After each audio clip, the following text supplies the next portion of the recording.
And they'll just simply be looking to build off the confidence of the last time out where they scored a touchdown. And confidence is powerful, isn't it? When you've scored once, you feel like you can go back out there and get it done again. Doesn't matter what the defense throws at them.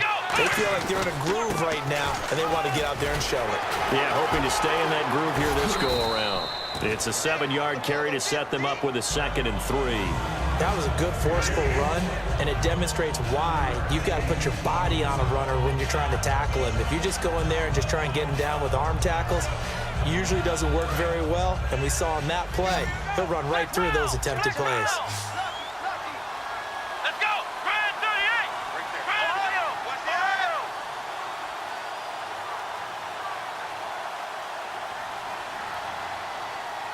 Ohio! In motion goes the tight end. Again, it's Elliott. And to the 42-yard line here and brought down there. It's a gain of 4 there, and it gives them a new set of downs.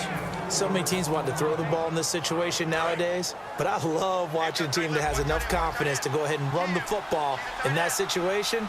That's almost a tendency breaker.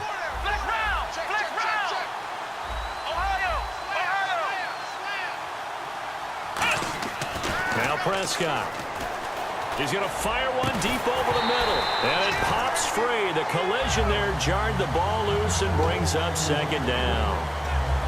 On every offensive coordinator, every play caller sheet, they have about 5 or 6 plays per game that they call shot plays or big plays.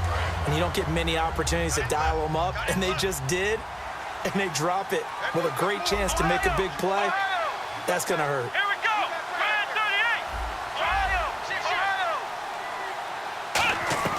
Here's Prescott. And the hit jarred it loose. It's incomplete. My high school coach John Ford used to say all the time, if you're in a bad situation, laddie, don't compound it with a bad decision as well. And I think that's what we just saw there. Harassed in the pocket, and he throws into double coverage anyway. He called you laddie? He called me laddie, and that was the nicest thing he called me. Let's go! Grand 38! On 3rd down, he'll drop to throw. He finds his target, Terrence Williams. It's a gain of 7, and it'll be 4th down. One hallmark of good defenses. And now the Seahawks are going to take a timeout here on defense. It's just their first, so they'll have 2 remaining here before we get to halftime.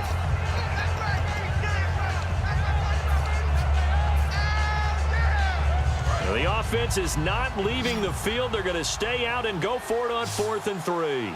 And on the outside, they're playing press coverage. They'll drop to throw. And it is incomplete. So certainly an interesting call there to go for it. And the Seahawks, they'll get the football back in outstanding field position. The Seattle now ready to march onto the field. And following the interception, we'll see what they can put together on this drive. I can hear my old college coach right now. He always used to tell us before every game, the team making the fewest mistakes will win. What they're hoping is that that last mistake is their only one of the game. Coaches, that's all they talk about, turnovers, right? Minimizing those and maximizing opportunities.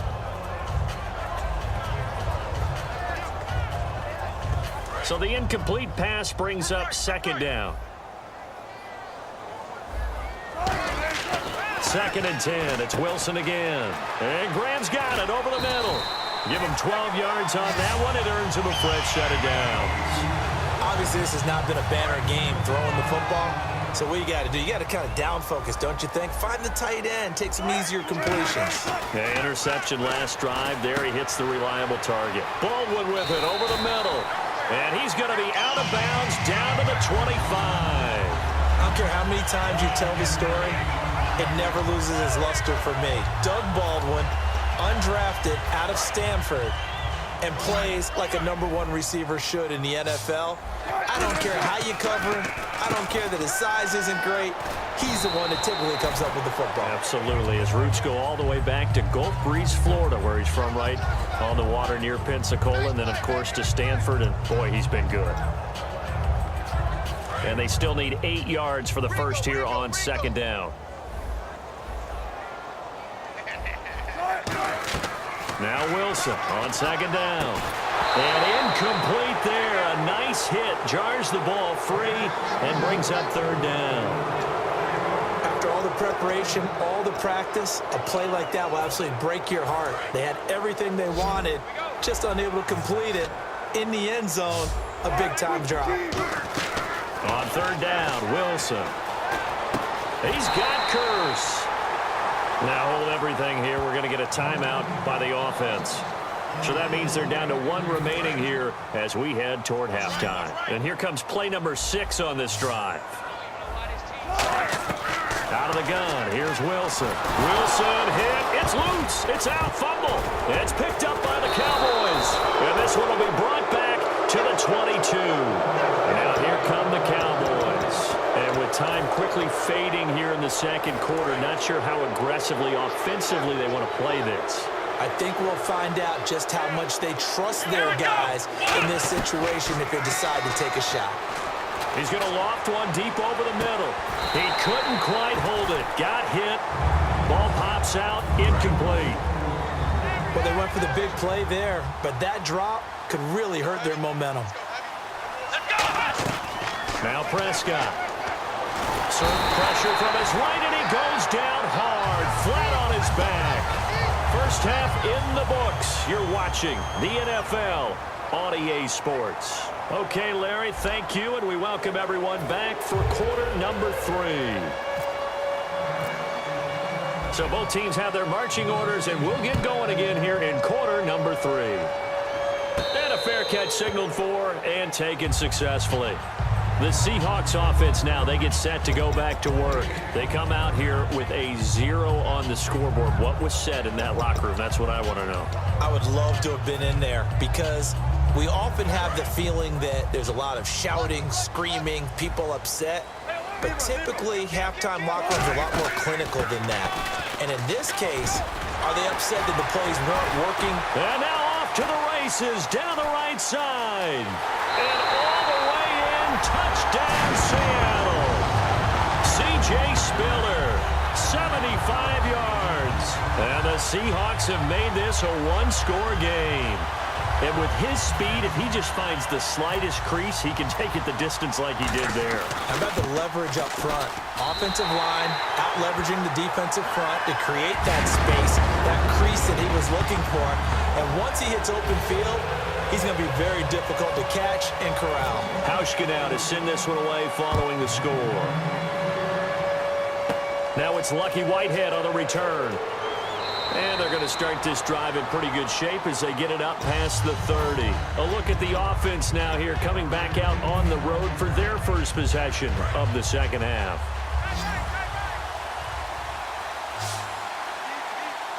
And some changes here as the D-line separates some.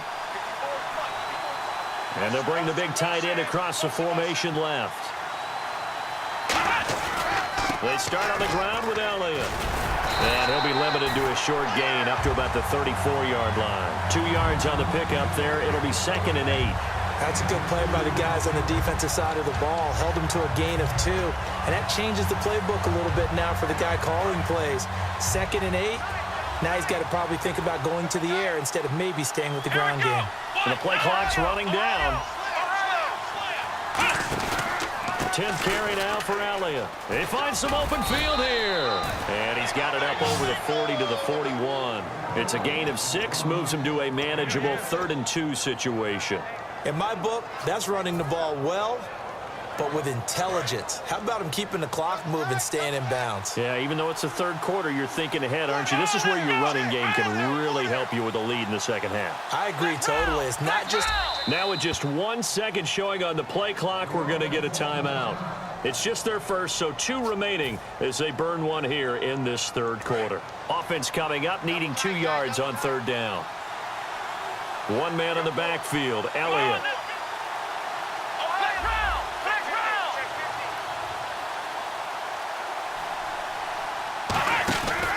And they'll give it to him here.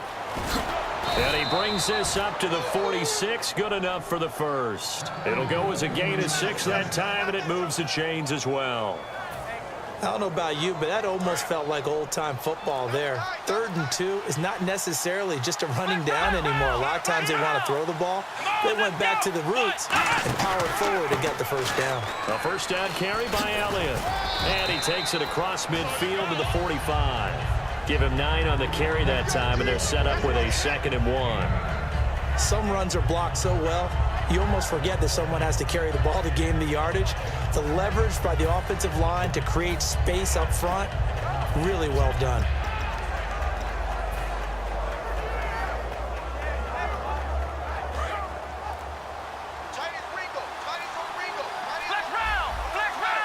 Play clock winding down. Now it's the Florida Atlantic alum. This is Alfred Morris. And this time he's able to take it down to the 42. 3 yards there, good enough to keep the drive moving. 2nd and 1 is often an invitation to take the big shot downfield. I bet the offensive lineman said, "Are you kidding?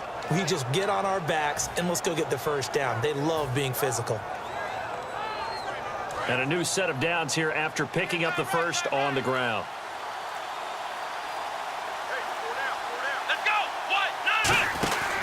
They'll run with Elliott.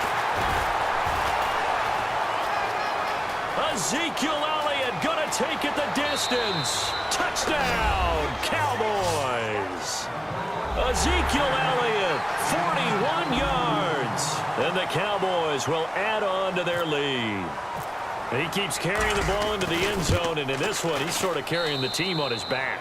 He's the reason that